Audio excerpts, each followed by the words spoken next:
Friends, मैं Amrendra Kumar. Welcome to AG point. मैं उम्मीद करता हूँ कि आप लोग बहुत अच्छे होंगे।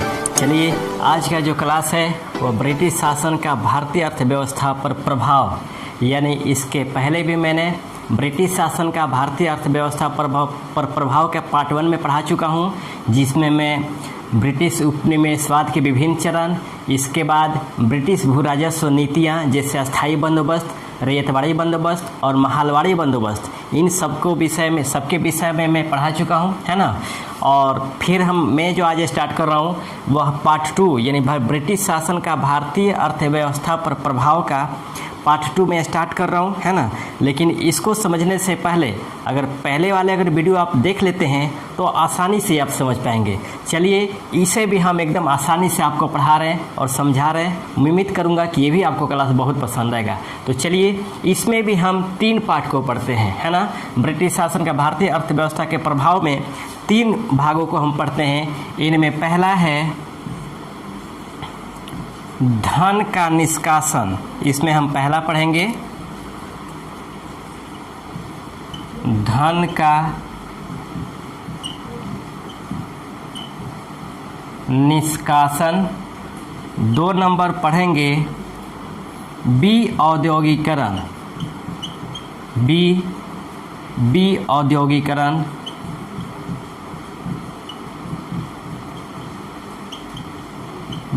औद्योगिकरण।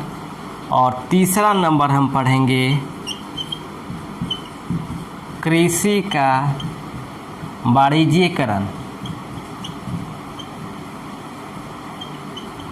कृषि का वाणिज्यीकरण, है ना। तो ब्रिटिश शासन का भारतीय अर्थव्यवस्था पर प्रभाव में आज हम तीनों को विषय में हम पढ़ेंगे। तो चलिए, हम स्टार्ट करते हैं इन तीनों में सबसे पहले धन का निष्कासन को, है ना।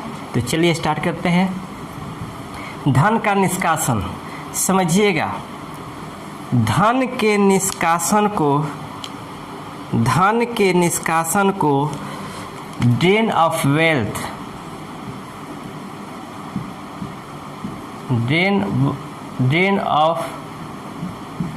वेल्थ तथा धन का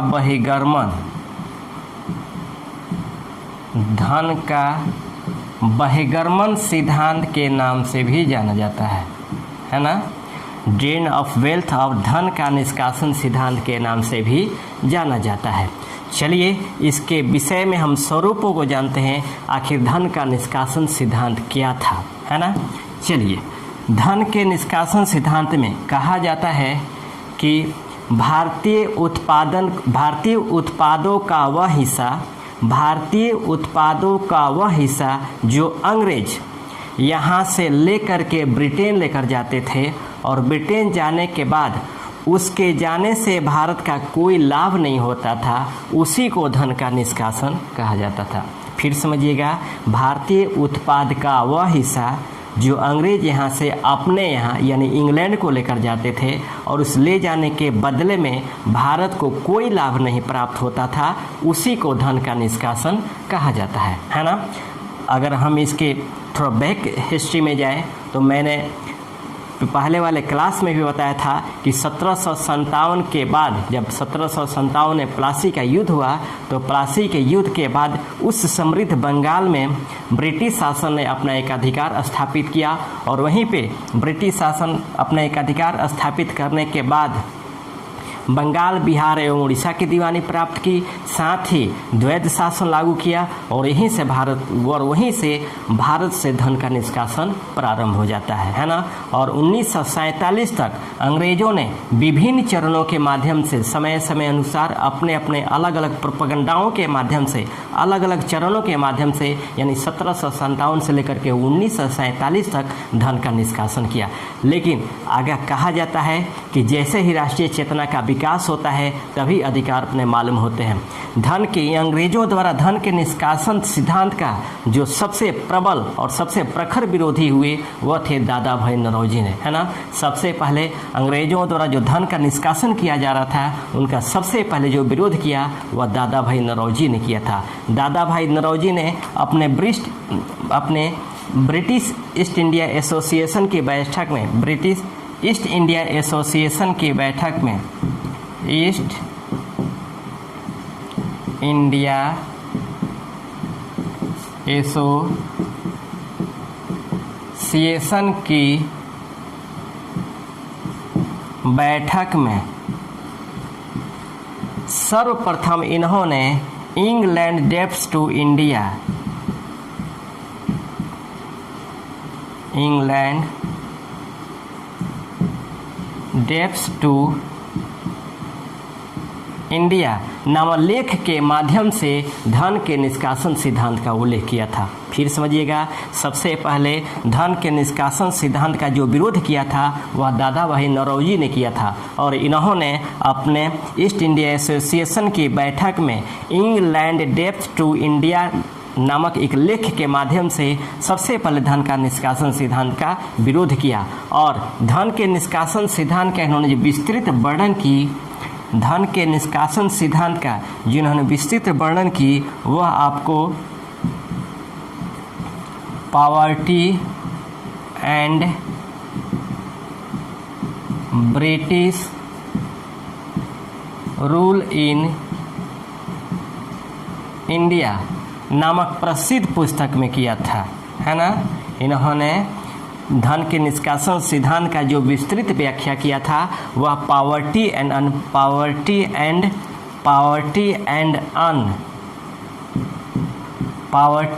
un British rule in India नामक पुस्तक में किया था, है ना। इन्होंने धन के निष्कासन सिद्धांत को समस्त बुराइयों का जड़ बताया था। दादा भाई नौरोजी ने धन के निष्कासन सिद्धांत को समस्त बुराइयों का जड़ बताया था, है ना। दादा भाई नौरोजी ने धन के निष्कासन सिद्धांत को समस्त बुराइयों का जड़ बताया था। साथ ही इन्होंने कहा था कि धन का निष्कासन सिद्धांत ही भारतीय गरीबी का मुख्य कारण है ना। भारतीय गरीबी का मुख्य कारण आपको,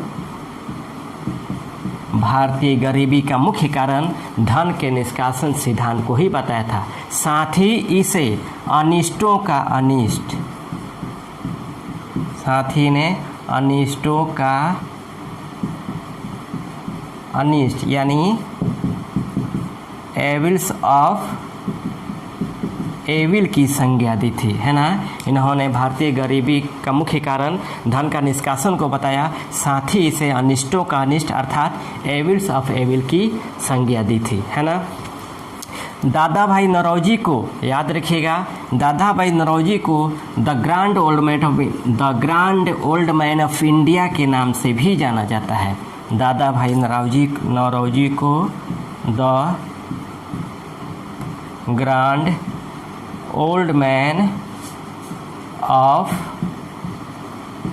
इंडिया के नाम से भी जाना जाता है और ये पहले भारतीय थे जिन्हें the British of common house, the British of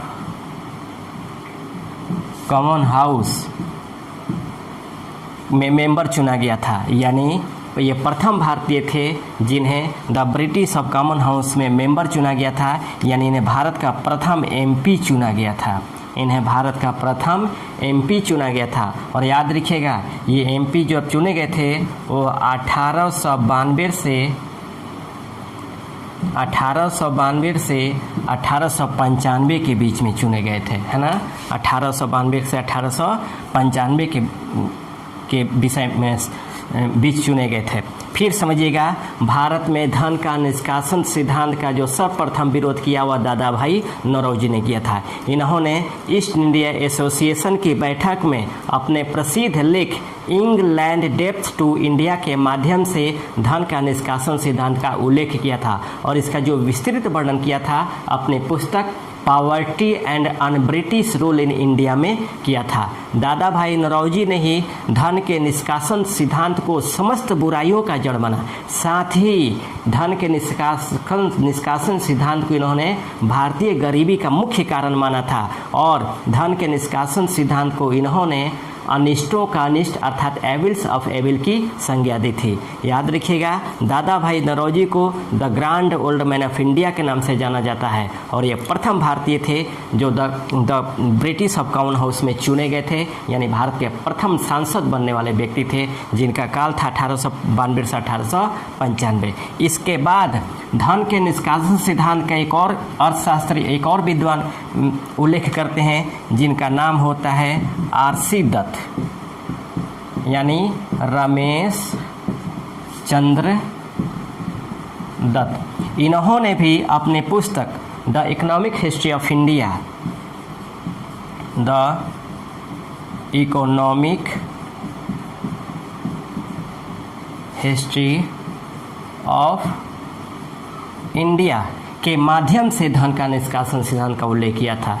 RC Dutt ने अर्थात रमेश चंद्र दत्त ने भी the economic history of India नामक पुस्तक के माध्यम से धन का निष्कासन सिद्धांत का उल्लेख किया था, है ना। याद रखिएगा, ब्रिटिश भारत में आर्थिक इतिहास पर लिखा गया यह पहला पुस्तक था, है ना। ब्रिटिश भारत में लिखा गया अर्थशास्त्र पर यह पहला पुस्तक था,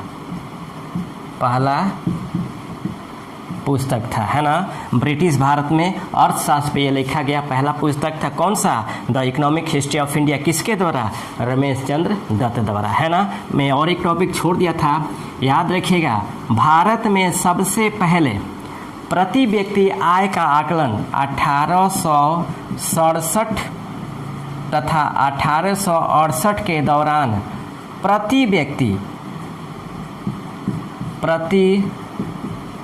व्यक्ति आय यानी वार्षिक आय था ये, है ना। वार्षिक आय का जो आकलन किया था वह दादा भाई नौरोजी ने किया था। कितना? 20 रुपया, है ना। 20 रुपया इन्होंने प्रति व्यक्ति आय का आकलन किया था। भारत में सबसे पहले दादा भाई नौरोजी ने ही 1867-68 में प्रति व्यक्ति आय का आकलन किया था, जिसका निर्धारण किया था 20 रुपया वार्षिक, है ना। इसके बाद भारत में सबसे पहले प्रति व्यक्ति आय का वैज्ञानिक जो आकलन किया था वह आपको BKBR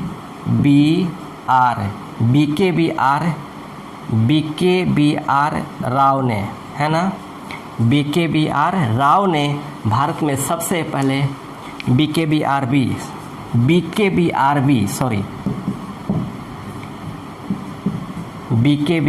राव ने वैज्ञानिक आकलन किया था, है ना। भारत में सबसे पहले राष्ट्रीय आय का जो वैज्ञानिक आकलन किया था वह BKRB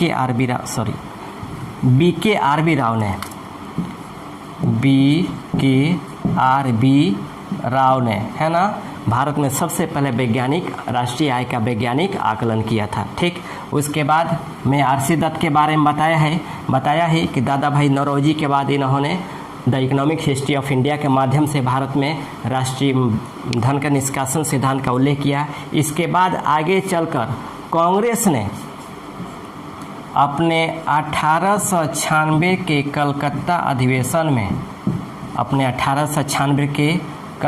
अधिवेशन में पहली बार इन्होंने धन का निष्कासन सिद्धांत को स्वीकार किया, है ना। यानी अपने कांग्रेस के मंच से कांग्रेस ने पहली बार धन के निष्कासन सिद्धांत को स्वीकार किया। कब? 1896 के कलकत्ता अधिवेशन में, जिसकी अध्यक्षता की थी M.A. सयानी ने, है ना।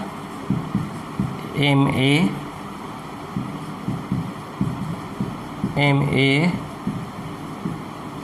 सयानी ने इसकी अध्यक्षता की। और याद रखिएगा 1896 में ही राष्ट्रीय गीत गाया गया था, है ना, जी बंकिम चंद्र चटर्जी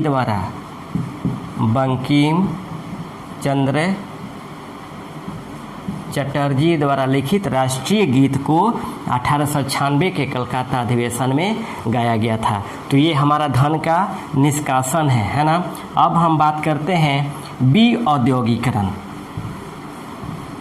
औद्योगिकरण या अनौद्योगिकरण या डी इंडस्ट्रियलाइजेशन, है ना। 2 नंबर में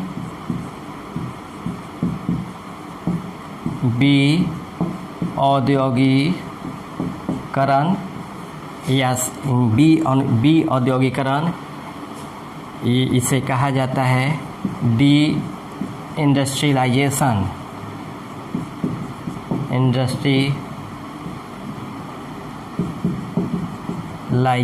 है ना। इसे अनौद्योगिकरण भी कहा जाता है, अनौद्योगिकरण भी कहा जाता है। समझिएगा, इंग्लैंड की औद्योगिक क्रांति की जो शुरुआत हुई थी, इंग्लैंड की औद्योगिक क्रांति की जो शुरुआत हुई थी वह आपको भारत के लघु एवं कुटीर उद्योगों के अवशेष पर ही हुई थी। फिर समझिएगा, इंग्लैंड में जो औद्योगिक क्रांति की शुरुआत हुई थी वह भारत में कुटीर एवं लघु उद्योगों के अवशेष पर ही शुरुआत हुई थी, है ना। क्योंकि शुरू में जो ब्रिटिश यहाँ व्यापार करने आए थे, उस व्यापार से भारत को फ़ायदा हो रहा था, क्योंकि भारत आत्मनिर्भर था और यहाँ से बने बनाए वस्त्रों का अंग्रेज ब्रिटेन में निर्यात करते थे, जिससे भारतीयों को फ़ायदा हो रहा था, भारतीय कामगारों को फ़ायदा हो रहा था। लेकिन आगे चल कर के जैसे जैसे यूरोप में आविष्कारों की खोज हुई, तब वहाँ पे औद्योगिकरण प्रारंभ हुआ, औद्योगिक क्रांति की प्रारंभ हुई, बड़े बड़े उद्योगों की स्थापना हुई। और जब बड़े बड़े उद्योगों की स्थापना हुई तो उनके लिए कच्चे माल की आवश्यकता पड़ी। तब ब्रिटिश शासन ने एक कच्चे माल के व्यापार के रूप में भारत को देखा, और भारत से ही जो पहले यहाँ से वस्त्र जाते थे या वस्तु जाते थे निर्यात में, उसको रोकने के लिए अंग्रेज़ों ने बड़ी मात्रा में आयात शुल्क लगा दिया, जिससे भारतीय कपड़ा या वस्त्र या वस्तु ब्रिटेन जाना बंद हो गए। साथ ही जो वस्तु वहाँ जाते भी थे वह इतना आयात शुल्क लगा दिया जाता था कि जिसको खरीद पाना संभव नहीं था। इस तरह से वहाँ पे महंगी हो जाती थी। यहाँ तक कि वहाँ के व्यापारियों ने, उद्योगपतियों ने भारतीय कपड़ों को इंग्लैंड में प्रवेश करना भी वर्जित कर दिया था, यानी जो खरीदता था उस पर भी फाइन लगाया जाता था, है ना। और इसके बाद जब वहाँ पे भारतीय वस्त्रों का बहिष्कार करना शुरू कर दिया गया, खरीदना बंद हो गया, तब वही कपड़ा यहाँ पे महंगा होना, जब भारत हुआ तो भारत की स्थिति भी, भारत के उद्योगपतियों को या छोटे मोटे जो कामगार थे उनकी स्थितियाँ बिगड़ने लगी। और जब इंग्लैंड में औद्योगिक क्रांति की शुरुआत हुई, तब वहाँ पे मशीनों के माध्यम से कपड़े बनाए जाने लगे, वस्तुओं का निर्माण किया जाने लगा। और वही वस्तु या वस्त्र जब भारत आए, तो भारत आने के बाद जो भारत में लघु उद्योगों या कुटीर उद्योगों के माध्यम से या हस्तकरघों के माध्यम से जो वस्त्र बनाए जाते थे, वह जो कपड़े थे, वह वस्त्र थे, वह इंग्लैंड से आए मशीनों से बने कपड़ों का सामना नहीं कर पाए। क्योंकि इंग्लैंड से जो उद्योगों से बनकर, मशीनों से बनकर जो कपड़ा आते थे, वह यहाँ के हस्तकरघों द्वारा बनाए गए कपड़ों की अपेक्षा काफ़ी सस्ता होते थे। इसीलिए सस्ता होने के कारण आपको भारत में उद्योग नष्ट होने लगे और लघु उद्योग और कुटीर उद्योगों की विनाश प्रारंभ हो गई। साथ ही आपको जो भी यहाँ के कारीगर थे वह बेकार होना शुरू हो गए, है ना। बेकार होने के बाद वह टोटल जो शहरी कामगार थे जो बेकार हुए, तो वह देहातों की तरफ यानी ग्रामीण क्षेत्रों की तरफ बढ़े। और जब ग्रामीण क्षेत्र की तरफ बढ़े तो आने के बाद यहाँ पर आपको कृषि पर दबाव पड़ा। और कृषि पर दबाव पड़ने का कारण क्या हुआ कि यहाँ तो ऑलरेडी पहले ही अंग्रेज़ों द्वारा गलत नीति कृषि पर लगाए हुए थे, जिसकी वजह से यहाँ भी हानि प्रारंभ, यहाँ भी परिस्थिति बिगड़ने लगी। और परिस्थिति बिगड़ने के कारण आपको कृषकों की स्थिति बिगड़नी शुरू हो गई। उनके ऊपर इतने कर्ज होते थे कि अपने कर्जों को पाटने के लिए, उनको सधाने के लिए साहूकारों से कर्ज लेना पड़ता था। और साहूकारों से जब एक बार कर्ज लेते थे तो कर्जों के दलदल में फंसना शुरू हो जाते थे। क्योंकि कृषि उत्पाद को बढ़ाने के लिए जब साहूकारों से कर्ज लिया जाता था, तो फसल के उत्पादन के बाद पुनः फसल को बेच करके आपको साहूकारों को कर्ज देना पड़ता था। कभी कभी तो ऐसा भी होता था कि भारतीय किसान यहाँ से अपने फसलों को बेचते थे का साहूकारों को, उनको कर्ज सदाते थे, और कुछ दिन बाद वही फसल या वही अन्न दुगुने दाम में खरीदा करते थे। तो इस तरह से आपको भारत में उद्योगों का विनाश होना शुरू हो गया। एक समय ऐसा भारत था कि निर्यात आधारित था, लेकिन एक ऐसा आ गया कि आयात आधारित हो गया। यानी एक समय ऐसा भी था कि भारत से सबसे अधिक निर्यात किए जाते थे, लेकिन जैसे ही उद्योग की क्रांति प्रारंभ हुई इंग्लैंड में, उसके साथ ही भारत एक आयातक देश बन गया, आयातक देश के रूप में बन गया, जिसकी वजह से वहाँ पे उद्योगों का विकास हुआ और भारत में उद्योगों का विनाश हुआ, है ना। यहाँ पे अंग्रेज़ों ने कभी भी भारतीय उद्योगों के विकास के लिए कोई प्रयास नहीं किया। हमेशा उन्होंने कच्चे माल के रूप में भारत को यूज किया कि जितना से जितना हो सके कच्चे माल को ब्रिटेन में पहुंचाया जाए और वहां पहुंचा करके उनके वस्त्रों को बनाया जाए, पुनः भारत में भेजा जाए। एक तरह से भारत के पैसे को ही ब्रिटेन में, भारत की संपदा को ही कच्चे माल के रूप में ब्रिटेन में भेजा जाना और ब्रिटेन में तैयार माल को पुनः भारत में ला करके बेचा जाना, और ये जो धन का ये सर्कल चल रहा था, ये भारत से ब्रिटेन, ब्रिटेन से भारत, एक तरह से भारत को दरिद्र बना दिया। और वही कारण था कि 1820 में जाकर के काफ़ी अकाल पड़ गया। हालांकि औद्योगिकरण की जो क्रांति हुई थी, उस औद्योगिक की क्रांति में कहीं ना कहीं ब्रिटिश उपनिवेश का जो द्वितीय चरण प्रारंभ होता है 1813 से लेकर के 1898 तक, उस 1858 तक, उस क्रम में 1813 के अधिनियम के तहत आपको व्यापारी के, कंपनी के व्यापारी के अधिकार को समाप्त किया जाना था, है ना। जब भारत के व्यापारी के एक अधिकार को समाप्त किया गया तो काफ़ी मात्रा में ब्रिटिश व्यापारी भारत में अपना व्यापार करना शुरू किए, है ना। और वह व्यापार था कि हम यहाँ से जितना हो सके कच्चे माल को अपने इंग्लैंड में उद्योगों के लिए भेजें, है ना। और उद्योगों को भेजकर वहाँ पे हम उसको वस्त्रों का निर्माण करें और पुनः भारत में लाकर बेचें। हालांकि इनमें सबसे ज़्यादा जो फायदा होता है वह किसानों को इससे विऔद्योगिकरण, यानी भारत में उद्योगों के नष्ट से यहाँ के उद्योग जो कर्मकार थे वो तो नष्ट हुए ही, सबसे ज़्यादा फायदा हुआ वो आपको मध्यस्थों को फायदा हुआ, जो यहाँ से कच्चे मालों को लेकर के आपको ब्रिटेन में भेजा करते थे। और यही विऔद्योगिकरण की नीति थी जो आगे चल करके भारत को अकाल के गाल में प्रवेश करा दिया, है ना। इसके बाद विऔद्योगिकरण के बाद हम बात करते हैं कृषि की वाणिज्यीकरण की। तीसरा नंबर कृषि की वाणिज्यीकरण। कृषि की वाणिज्यीकरण समझिएगा, 19वीं शताब्दी के उत्तरार्ध में, है ना। मैं पहले भी बताया था कि भारत एक आत्मनिर्भर देश था, भारत एक कृषि प्रधान देश था, साथ ही आत्मनिर्भर देश था, है ना।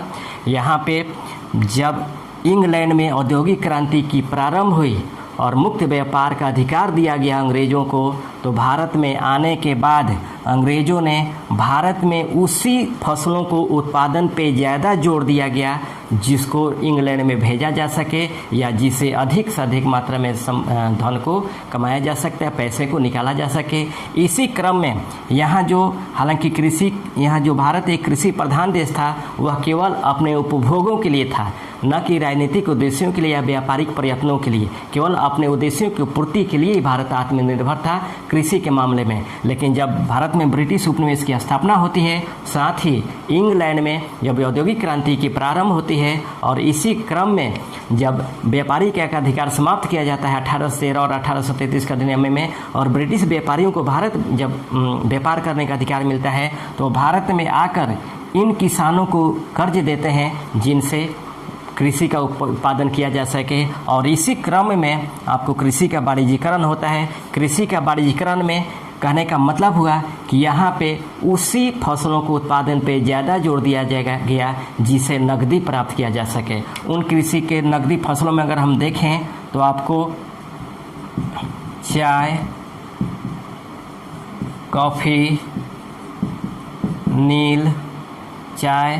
नील इत्यादि, है ना, पर ज़्यादा चाय, कॉफ़ी, नील इत्यादि के उत्पादन पे ज़्यादा फोकस किया गया, है ना। और इससे भारतीय किसानों को ज़्यादा फ़ायदा नहीं हुआ, इससे ज़्यादा फ़ायदा हुआ अंग्रेज़ों को, क्योंकि अंग्रेज ही यहाँ से किसानों पे जोर दिए कि यहाँ पे नकदी फसल का उत्पादन किया जाए, और इसी नकदी फसल को उत्पादन के कारण जिस तरह किसानों पे दबाव बनाया गया, उसी दबाव का कारण था कि दक्षिण भारत में किसानों का विद्रोह हुआ, है ना।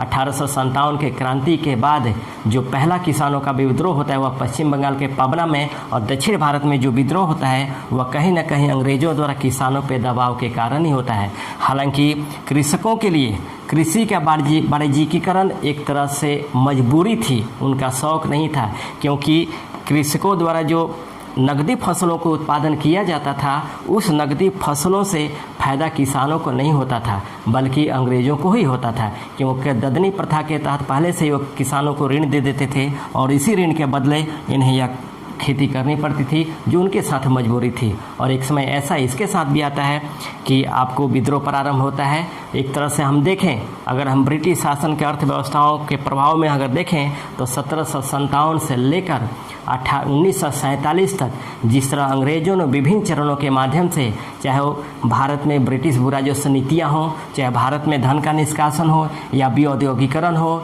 या कृषि का वाणिज्यीकरण हो, इन सभी माध्यम से जिस तरह भारत का दोहन किया, दोहन करने के बाद जब देश आज़ाद होता है तो उस समय भारत की स्थिति ऐसी होती है कि अपने लोगों को, उस समय भारत की जो जनसंख्या थी वो लगभग 30 करोड़ थी, लेकिन 30 करोड़ जनता को खिलाने के लिए भारत को दूसरे देशों से धन का खाद्यान्नों का आयात करना पड़ा था। एक ऐसी विकट परिस्थिति उत्पन्न हो गई थी कि एक समय ऐसा भारत था जो कृषि प्रधान देश था और आत्मनिर्भर था, लेकिन इन ब्रिटिश शासकों द्वारा जिस तरह भारत को नोचा गया था, खसोटा गया था, उसी का परिणाम हुआ कि भारत की स्थिति इतनी बिगड़ी थी, है ना। तो ये हमारे कृषि का वाणिज्यीकरण था, उसके बाद आपको धन का निष्कासन था और अन्य औद्योगिकरण था, है ना।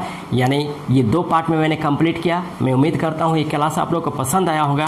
प्रयास कीजिएगा कि इनसे संबंधित जितने भी क्वेश्चन हैं उस क्वेश्चन को लगाने का प्रयास करेंगे, है ना। नहीं समझ में आएगा तो फिर हम इसे पुनः समझाने का प्रयास करेंगे आप लोग को। तब तक रहने देते इतना ही, और फिर हम नेक्स्ट क्लास लेकर हाजिर होंगे। तब तक के लिए बेस्ट ऑफ लक।